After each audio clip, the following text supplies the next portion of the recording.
weight, the biggest tank is the lightest. Okay, and the reason that it's the lightest is because this tank doesn't look like it. This tank is actually 36 pounds lighter than this one. 36 ounces. No, 36 pounds lighter. Yeah. Oh, with fuel. Oh, The reason that it's 36 pounds lighter is if you're flying around in your home built and you don't have a gauge on your header tank, that means that your right and left tank, you're going to have at least minimum of 3 gallons a side, probably more like 5 a side to feel comfortable, and you're going to be on the ground. So that means you have 10 pounds times 6, you've got 60 pounds. So it's actually almost 50 pounds lighter. So you have 50 pounds of weight in your airplane that you never use, okay, to feel comfortable. Now, if you have this guy, you can run the left and the right tank 100% dry. If you're close to your home airport, and you still have a half an hour FAA BFR day reserve fuel with an accurate indication. Okay, so you know when this starts to move, you got to get on the ground. So and then you say, well, I don't want to run down 2.5 gallons ever, so that's fine. But as long as that gauge is full, and you're over your home airport or you're flying to the local airport and you know you only got 10 minutes to go and all that, you don't have to have 10 gallons aside because this gauge is full and you can see just a little bit of fuel over here, a little bit of fuel over there, so you know you're fine. You've got a half an hour here that you haven't even started to use yet. So that's a separate gauge altogether, right here. And it works with a transducer like this that you can rely on. It's not one of those arm things that get all clogged up and stuff. And this is all stainless steel transducer with a vertical float. It can't get caught on anything, so you can pretty much trust it. I mean, if this is reading full, it's always been working, then chances are it's working good. So we're going to show how to install this. This goes with it, or you can feed this to your Dynon or whatever you want to do. I'd say separate gauge. So we're going to build one of those. This one is the mini tank, so in a low wing Zenith, you can't put this in unless you want to hang it underneath the belly. You want something small like this. So this could go in a Zenith, low wing, and you would gravity feed to it through these ports. So it's got a bunch of ports on it. 1, 2, 3, and 4. And 2 of them are to feed it. 2 of them, or at least 1 of them, would be used for a vent. What I would do is probably on one of them,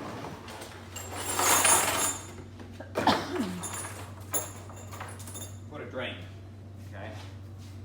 There's an extension for a drain. The pumps go down. The reason the pumps go down is because each pump has everything built onto it, the regulator and the filter. There's a filter down in here, built into the pump, so it's gonna, this is the lowest point, so it's gonna pick up fuel there, go through the pump, through the filter, everything, and then come out here. So your drain would go down here. And if the tank is not 100% close to the floor, then you would put a little extension, which you can buy any length you want, and then your drain will go bottom of that. I like the drains where you can pop it open and leave it open, because that now becomes a place you can drain the whole airplane from. Some of them you can even give it a hose on there, so you can bring it into a bucket or a gas. Are those pumps loud? No. You can't really hear because they're in the fuel. We can vaguely hear them, just a tiny bit.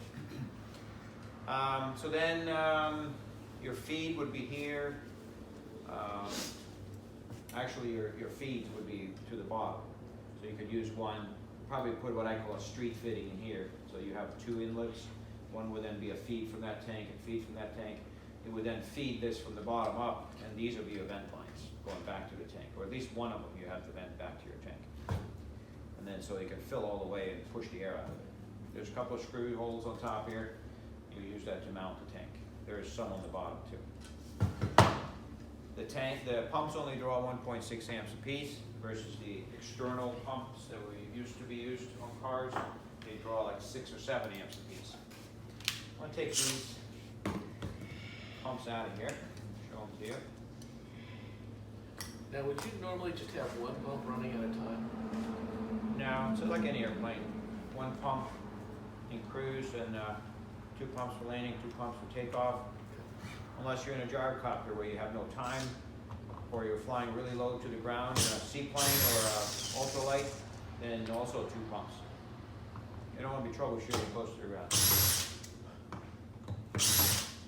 Because they don't draw any fuel, any current compared to the old pumps. In an airplane like that S-12, and that's supposed to be a fun weekend type of plane, jump in and go. Everything is wired, both pumps, computer, everything comes on with a master. And then you go and fly. It's the least chance of eventually having a bad connection somewhere and ruining the day. And the alternator can put out 40 amps, so it has more than enough capacity to run both pumps all the time. The only way you can tell if one pump has failed, however, is you'd have to test it once a year or something like that. So if you put that at the lowest point in the system you're on, Yeah. you need a gascolator? No, you drain this. Yeah. Okay. But if you use the other system. You never use a gascolator. Gascolators are terrible for this. Because, Really? Okay. yeah, if you use it on the upstream part or on the high pressure side, then you're pressurizing the gascolator. Right. If you use it on the low pressure side, then if there's ever a leak, you're not going to draw fuel, you're going to draw air. Okay. So you just want to drain this. Yeah. So these are the pumps. If you put the drain on the top, you're just saying, that wouldn't work. No, drain will go on the bottom right here. But you would put a T in here. This is called a street fitting. Yeah. Yeah, you screw a T in there, and then you, on the side, you put your feed, and then on the bottom, you have your drain. So if you had the cylindrical big one higher, like the jet aircraft, then you just still use the drain at the bottom of that.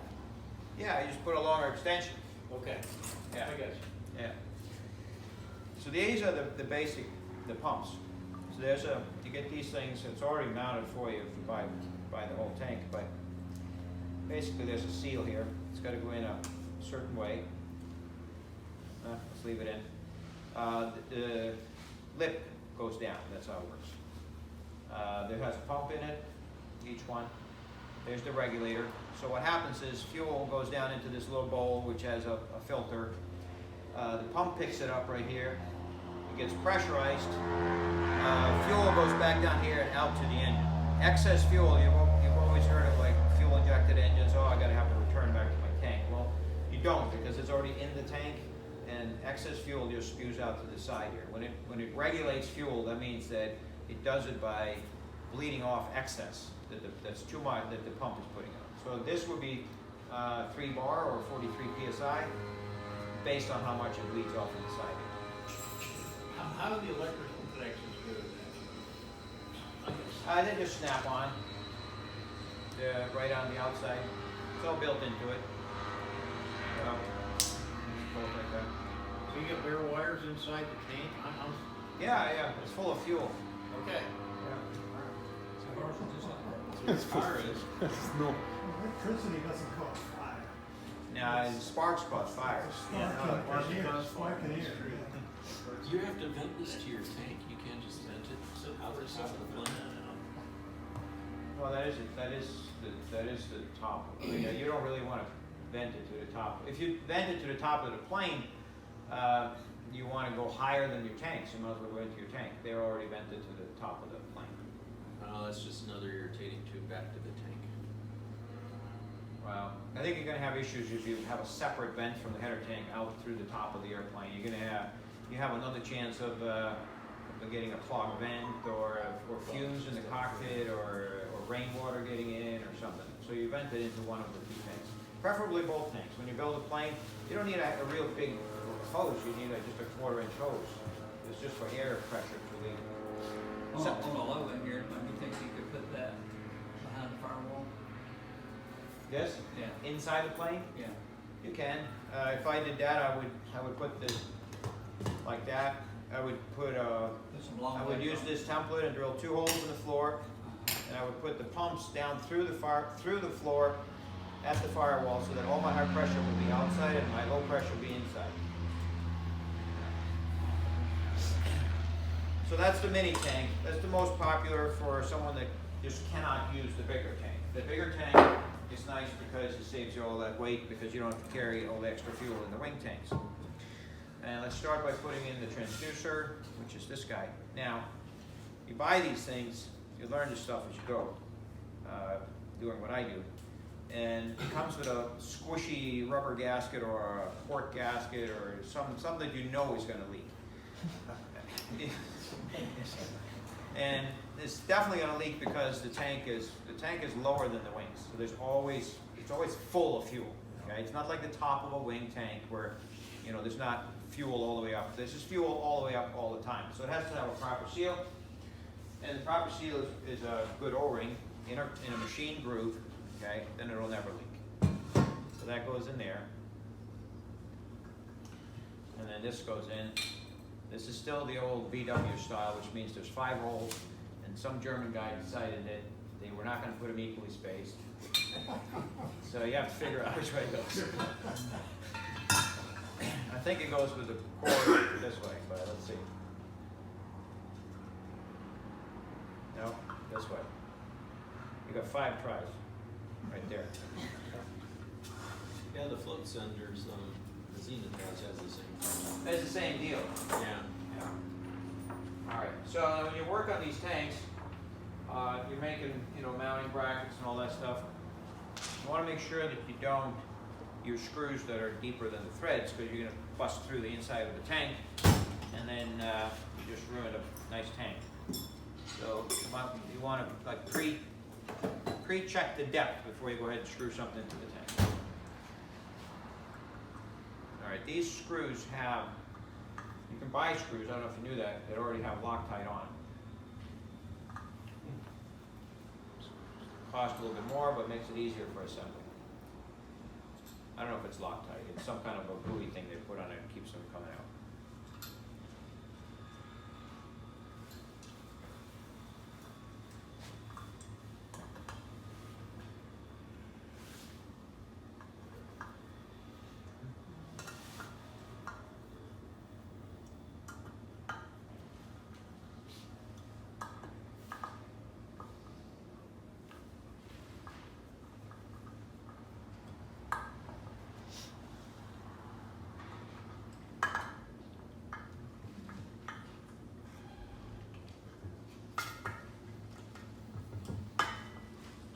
How many of you guys are actually flying right now? Like, how many have flown like the last month?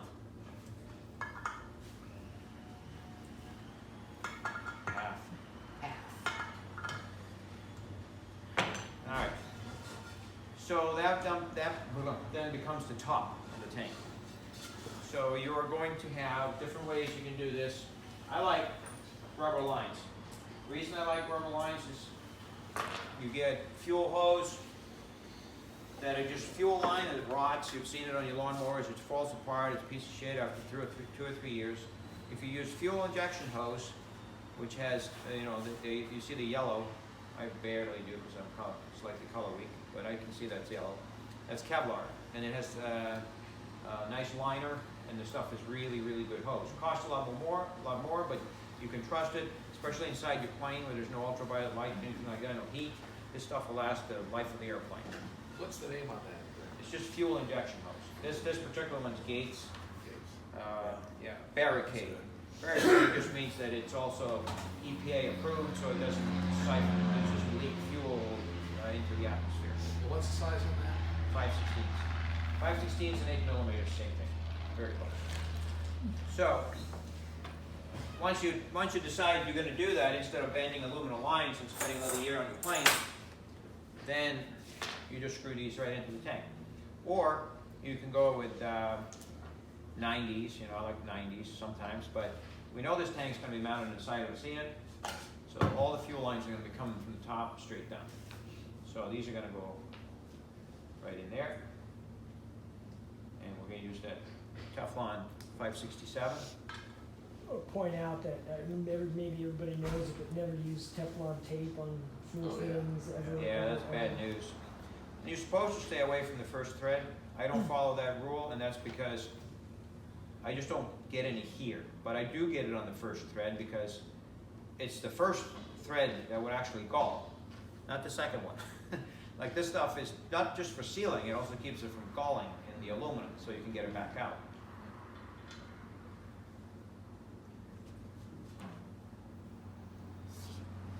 There's a drawer there, next, on this side, like in the middle, it says pliers and vice grips or something. No, up to vice grips, yeah. There should be a small monkey wrench in there. That'd be a nice universal tool to work on this. So if There's if crescent the- wrenches. Yeah, is there a small one or is that it? Yeah, that's the one we need. Thank you. What's that? So when we buy the option for the fuel tank kit and firewall forward, it comes with the fittings and everything you referred to here. No. Because, like I said, I like to use rubber lines. Next guy and the next guy wants to use aluminum, they want to use AN fittings, they want to use this, they want to do that. So it doesn't come with the fittings, Okay. but they're all on our shopping cart. We have it. Oh, okay. Yeah. So like this, it's not, if you don't know what you're buying, it's could be hard because these aren't just brass fittings that you get for a garden hose. They look the same, but it's what's called single barb fitting. A single barb fitting is for fuel hose. You find them on carburetors and things like that. So it's a single barb. The barb does the sealing, and there's a flat area for a clamp, and you can actually disassemble it and reassemble it without tearing the hose every time. So you want to use single barb fittings rather than multi-barb garden hose fittings. But like anything that you're gonna see here, from the O-ring grease to the Loctite to the fuel injection hose and everything we have available. Yeah, and all So that even is in if a you don't- firewall if you're forward not kit. sure- The one thing that's not in the firewall forward kit is what you asked me. These fittings are not in there for that one purpose that everybody wants to do something different. But all the other stuff you're seeing here I'm using, the clamps, the hose, all that, that's all in the kit.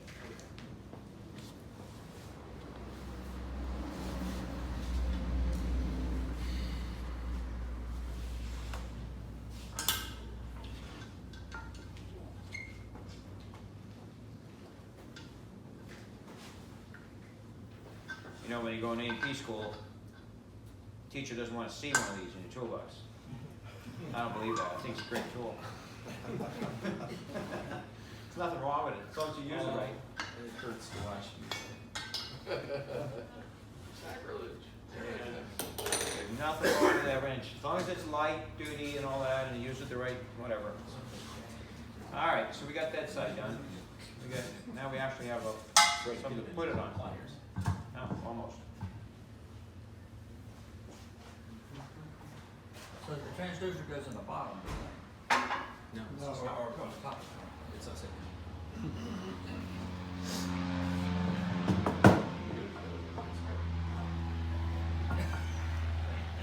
All right, so now on this side, which is the bottom, right now we've got the float in there. And we've got two holes here, one hole there and one hole there. So we know one's going to be a drain. And that's really all we need because the exit to the airplane's through the pumps. So one's going to be plugged and one's going to be the drain, and then it'll be a pump and a pump.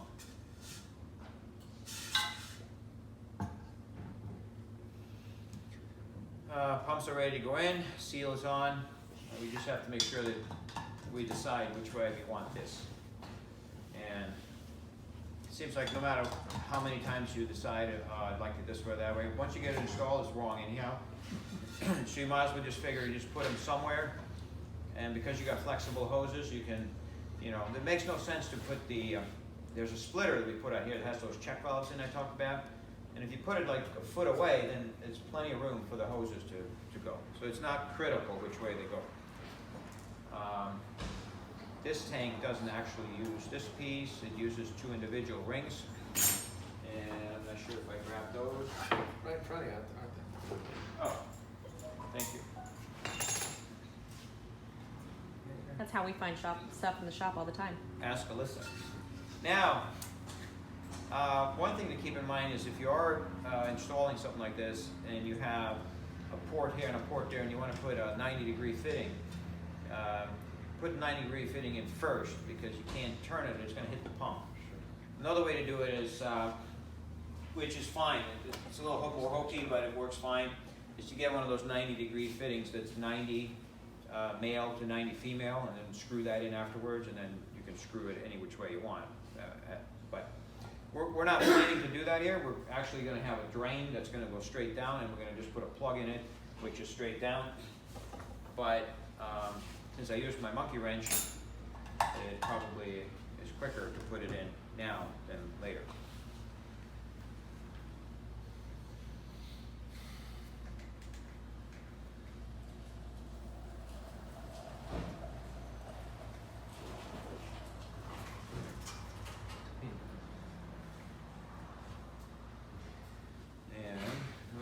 That extension right there. That should be just about right for our Zenith. So we'll put that together.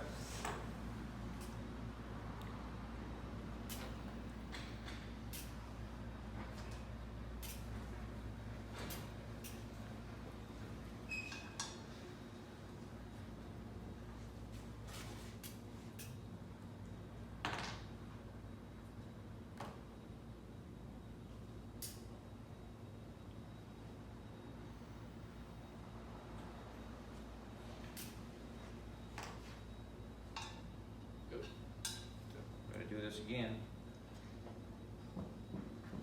You just circle it,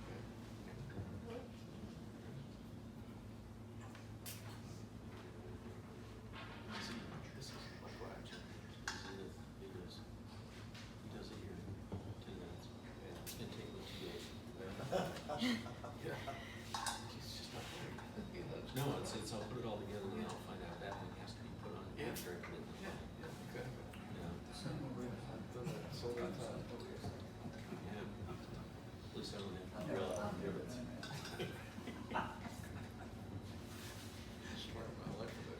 I wanted it on the other side of the plant. All right. Now we can do the pumps. Make sure I tighten this guy. Okay, dude. Is that you, Chuck?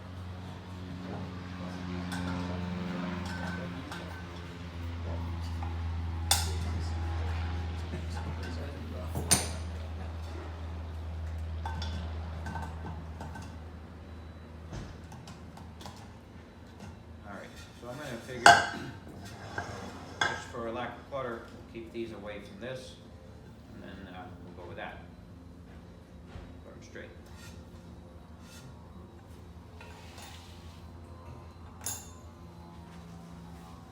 Now, the screws that go with that, they do have a lock washer on it built in. I don't know if you knew that either. But you can get screws with Loctite, you can get screws with lock washer already on. However, because we're not tightening this a whole lot, it's plastic, which will be required for the lock washers to really hold, we'll put a drop of glue on there anyhow, glue Loctite.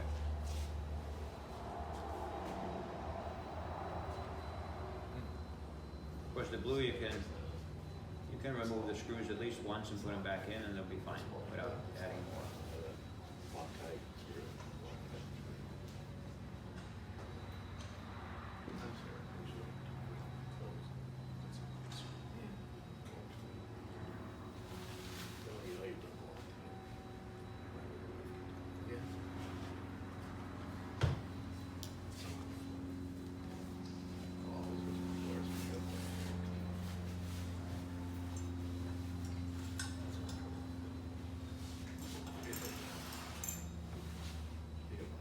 Help me out.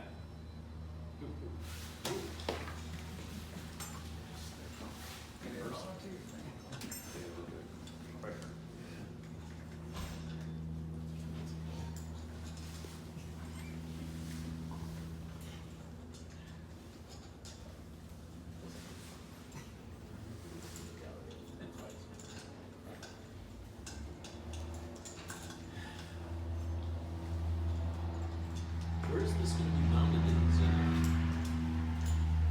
Behind the seat? Now, in the hellhole.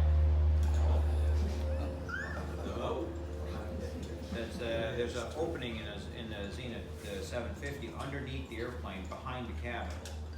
Oh, that square opening there? Yeah, it's up in there.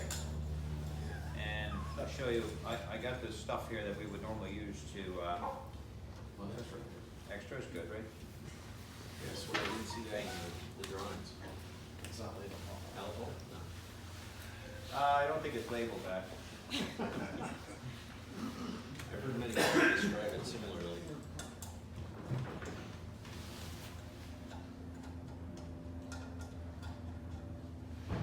Yeah, a regular screwdriver is the top drawer behind your head, yeah. What size you want? Number 2 Phillips, that, yeah, now regular, that's the thing, you know, what is a regular screwdriver? Exactly. Is it a Phillips or is it a flathead? Depends on what you run.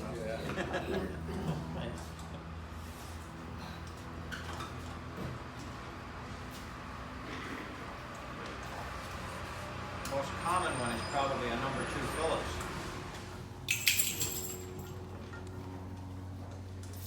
What?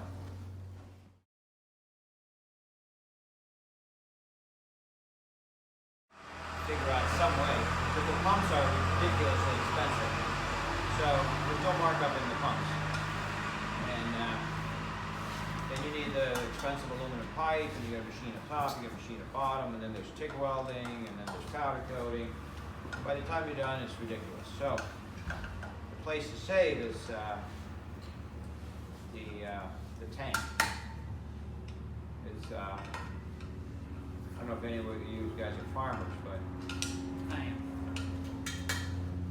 yeah, you do any pecan farming? I've got some trees, yeah, but not, I don't have an orchard per se. Well, those are pecan irrigation pipes up in the roof there. That's what I I think we cut them ourselves, and we throw them in a bucket of acid, leave it overnight, and then they turn out nice, like bright, shiny, nice aluminum. So they're irrigation pipes. That's where it starts up. All right, so we write positive and negative on these.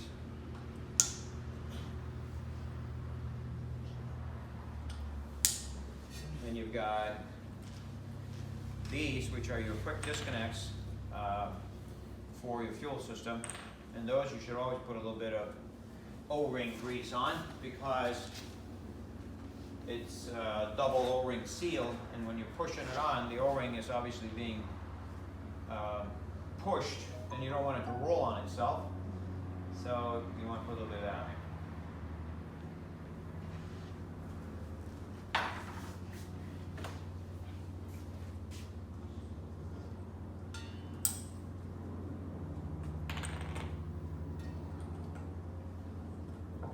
And this is now where your hose goes on with the proper clamp, and I'm going to show you that in a second. All right, so there's a finished tank that could be installed on an airplane. As far as how to install it, you see online. Sometimes we leave it to the individual what they want to do. I've seen big 2x2 channels and huge heavy stuff, and it's not really necessary. What you want is you want something vertically in the plane that can take the load, okay? Like usually a door post, or in the back. In the Zenith, we replace one of the vertical angles with a heavier vertical angle. Instead of like bent sheet metal, we'll put a 16th inch or a 90,000th angle. And then you can use these and you know, you slot the angle so you can thread the clamp through it. Once you thread the clamp through it, you can put the tank in, and then you just tighten it up. So you got one there and one that's bottom, and then the whole tank is held vertically by this vertical post, which is tremendous strong as far as this way, because you got rivets through the whole fuselage all the way up. And then, but the tank can still move this way, so then you need to pick up some of these holes down here and just put a brace somewhere so it can't rotate. And then it cannot rotate, it can't go up and down, and then you're good.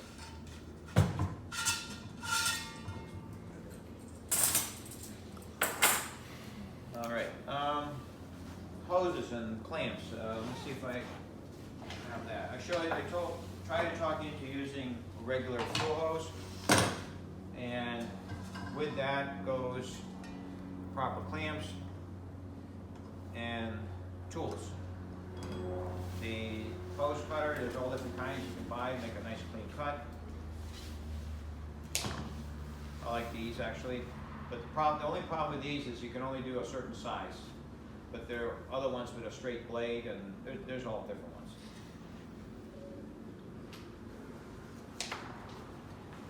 And then you do want to be able to do maintenance later, so grease is not going to keep, O-ring grease is not going to keep the stuff from coming apart. If it's properly clamped, it's just going to make it come apart when you want it to come apart, which is during maintenance or changing the hose or anything like that.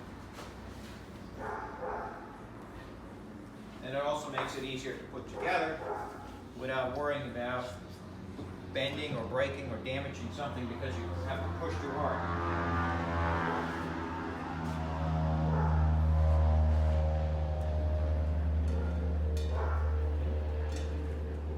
Where do you pick up your Oedica clamps? From the Whitaker factory. Not on Amazon or anything like that, or? You can get them on Amazon. Whitaker is, you know, it's ingenious. It's like the Swiss, you know. They sell you cheese with holes in it, and they charge more for it, Yeah. and you actually get less. It's the same with these. It's Swiss made, and they make sure that when you crimp them, you have to get a new one That's right. next time. What's wrong with the other screw clamps? Nothing. They're okay. They do make all kinds of fuel injection hose clamps. Some of them are screw clamps. Some of them are nice stainless steel screw clamps. Some of them are cheaper ones. Some of them don't work right. The nice thing about these is, first of all, if you're using like this throughout the whole airplane, then you just have some extras, okay? So there's no big deal taking them off. I'll show you how to take them off.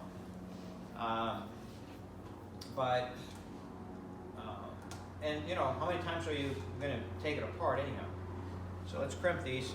What size? But no, you can buy them. You can buy them on Amazon. Those ones are 14.5. 14.5. Yeah. But it all depends. You know, you can get a different brand fuel injection hose, and it'll be a slightly different outside diameter. So it all has to match. So now, I like these pliers because you can do it that way, or you can do it this way. Okay, it's got a thing here and it's got a thing here. The ones we sell in our store are the cheap ones that you can only do the front. But if you want a nice, more expensive pair, then it can come in handy if you're doing something in the plane, you know, where it's hard to get to. When you do the side ones, because it's, you know, it's not a perfect angle, like it'll squeeze more here than there. Like when you do it from the front, you get a nice even squeeze. But here it's going to squeeze more sooner in the back than in the front. So it's a little bit more damaging to the clamp. But I usually kind of like do it once and then reset the pliers when I get closer, and then do the second. And then to take them apart, you need another pair of pliers, just a pair of. By the way, these you need to order in bulk on Amazon for your project. You need these around. Okay, you get 10 of them for like a few bucks. They snap, they break if you abuse them, but just get a bunch of them because they come in handy for everything that you do. And to take them apart, the sales rep might show you like to use these, and you put them sideways like this, and it takes a lot of force, and you can snip that thing off. A much better way is the clamp has a couple of protrusions that go up through these little square holes. The last one is bent sideways a little bit, so if you get underneath this corner and that at the same time, like that, it'll peel right off. So then, once you get that off, you know, then you don't have to do brute force type of method. All right, so that's that. Stupid question. How do you spell the name of that clamp? It's OEI.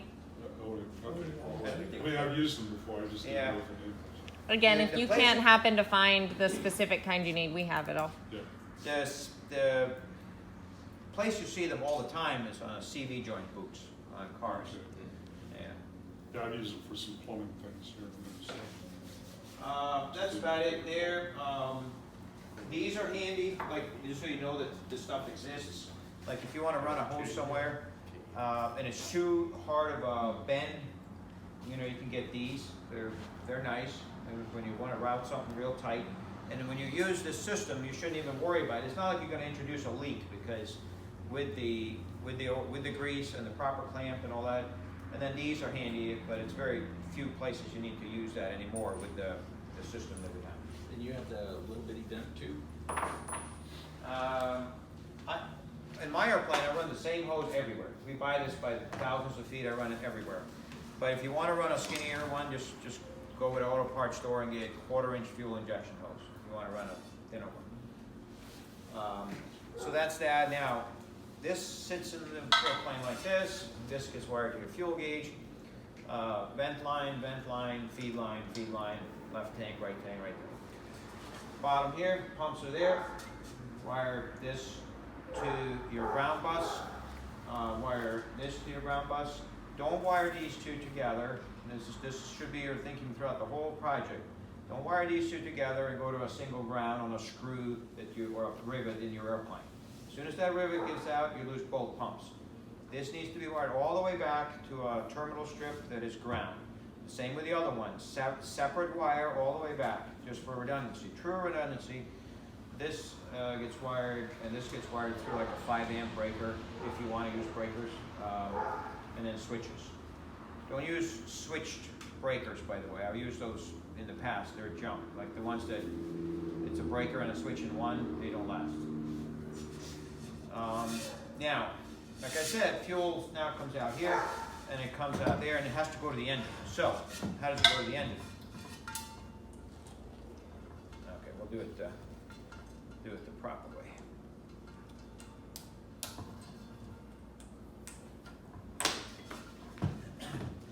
There's a check valve built in here. There's a check valve built in there. I don't trust them. Okay, I've seen them. They leak slightly. They're in the plastic pumps. The pumps are great. The check valves are not perfect. So, another kit. This is the one that gives you like a place, a fuel manifold that allows you to do everything that you have to do outside of this.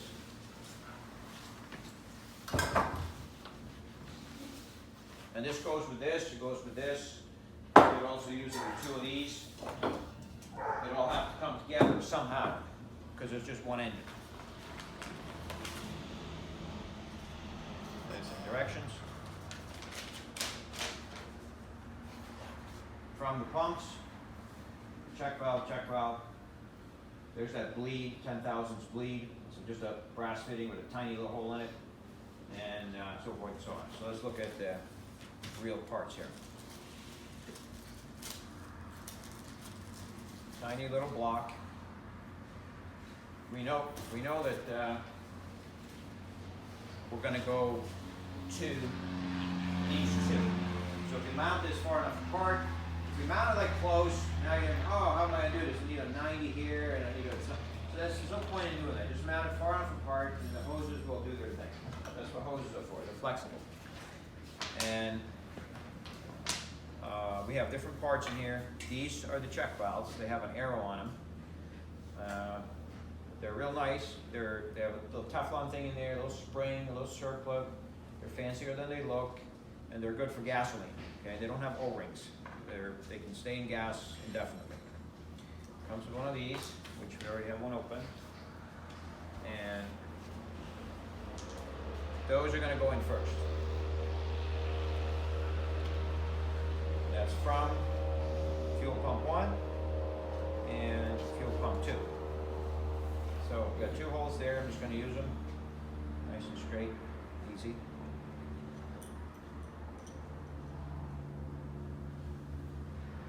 And same with this guy from the other pump.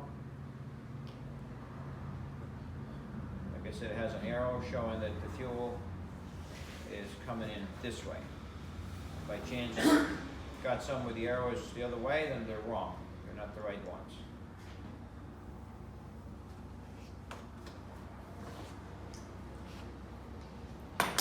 And then we need 2 of these because we're going to use fuel hose. If we were going to use AN hardware and bent tubing and flared fittings, then these would be different. They would be AN fittings going in here.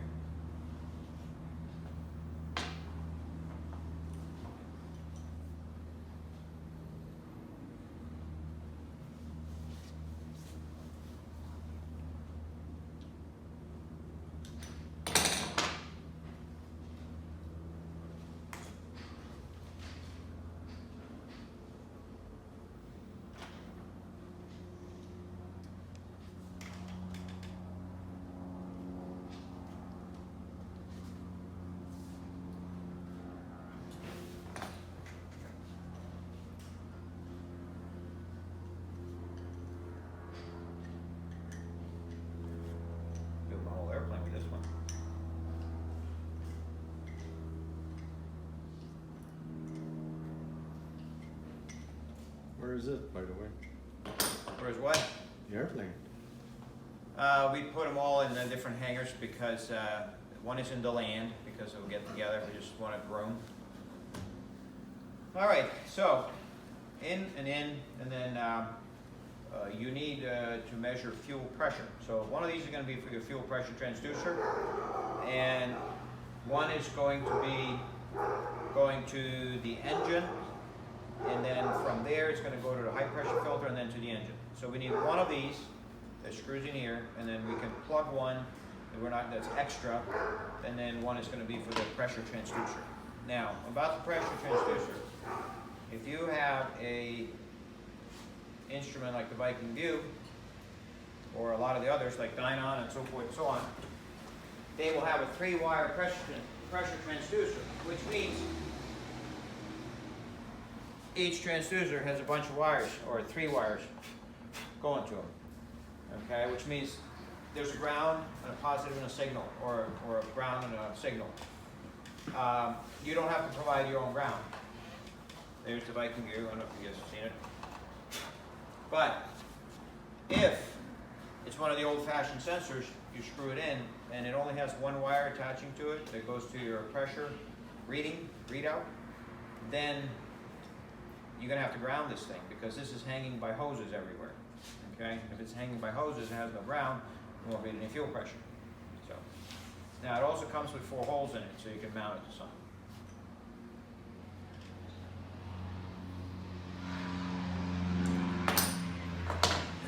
So I would put the transducer on the side, because a lot of them have a big body, and then they'll interfere with the hose going there. So I'm going to plug this one, and we're going to put a transducer over there. Do you put the little orifice part on the block?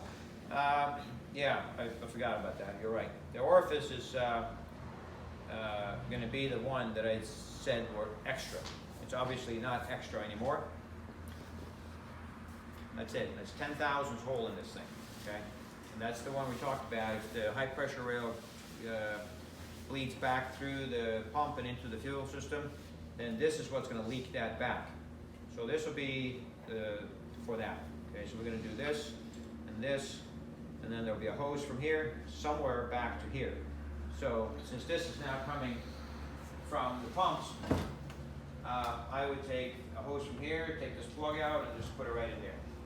Put a 90-degree fitting, and right in here. And that becomes just a small bleed back in case things got out of control with the pressure. And that's what this thing here is. 90-degree, a fitting, bleed, fitting, and a piece of hose. And, thank you. I'm doing this now, so Now's the time. I'm on it. So you did some nice mounts for picture there. I think it was your header tank, right? Yeah, for the Yeah.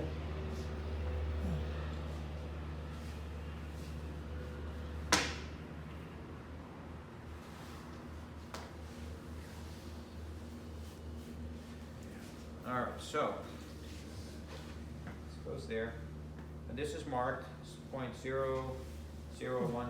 so 10 thousandths bleed, tiny little hole.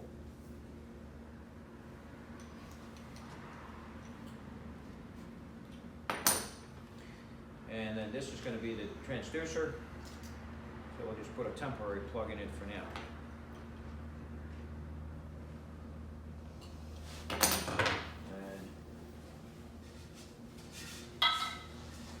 And we would have to go from, okay, just like that. So it's from here and here to here to here. And then we're going to come from this guy back to here. And so right now, what I'm seeing, what we're going to change here, since we know we're going to go back to there, I'm going to use this guy, put a 90 in it, and then this will go right back. So it'll be cleaner. We'll redo that.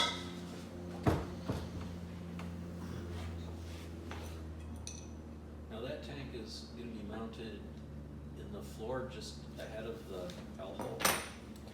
It'll be mounted on the side of the airplane, on a vertical stringer, like I was saying. Ah, on the side. and then the clamps around it, and then a support to keep it from swinging. And so we take this out, clean this up a little bit. I'm not gonna worry too much about a transducer being too big here, because the style that's really big is the old-fashioned one. Hardly anyone uses them anymore. I know Dynon, for instance, would have a small one like this guy here. You know, these will be considered small. And there's plenty of room for that there. So we're gonna put a 90 in here. That already has Loctite, but I'm gonna put this on anyhow. Just because, like I said, it also needs that Teflon so it doesn't gall.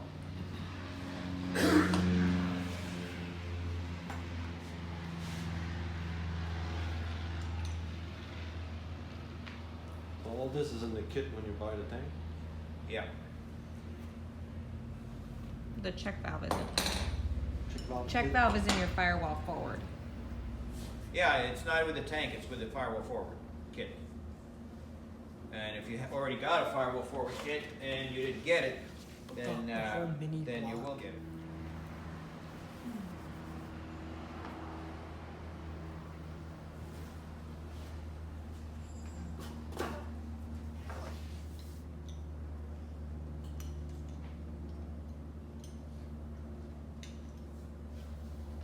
All right, so do this again. We're gonna have to get a 90 for that, which will be just like this one. Put that in there.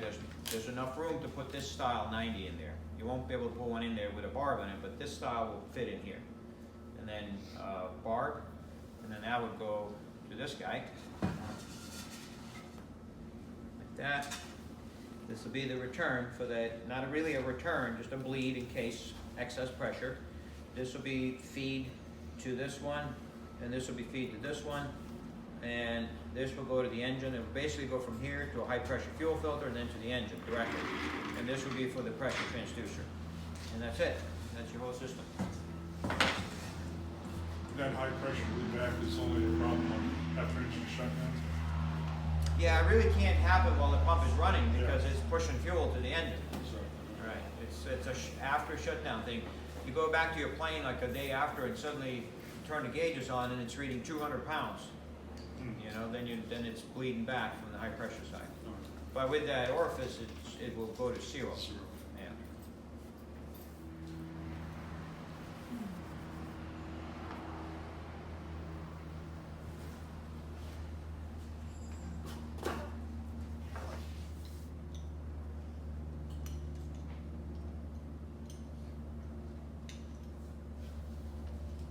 All right, so do this again. We're gonna have to get a 90 for that, which will be just like this one. Put that in there. There's enough room to put this style 90 in there. You won't be able to put one in there with a barb in it, but this style will fit in here. And then barb, and then that would go to this guy. Like that. This will be the return for that, not really a return, just a bleed in case excess pressure. This will be feed to this one, and this will be feed to this one, and this will go to the engine. It will basically go from here to a high pressure fuel filter and then to the engine directly. And this will be for the pressure transducer. And that's it. That's your whole system. that high pressure bleed back is only a problem after engine shutdown. Yeah, it really can't happen while the pump is running because it's pushing fuel to the engine. So, Right. It's a after shutdown thing. You go back to your plane like a day after and suddenly turn the gauges on and it's reading 200 pounds. You know, then it's bleeding back from the high pressure side. But with that orifice, it will go to zero. Zero. Yeah. Any questions? With a low wing aircraft, you know, you're gonna have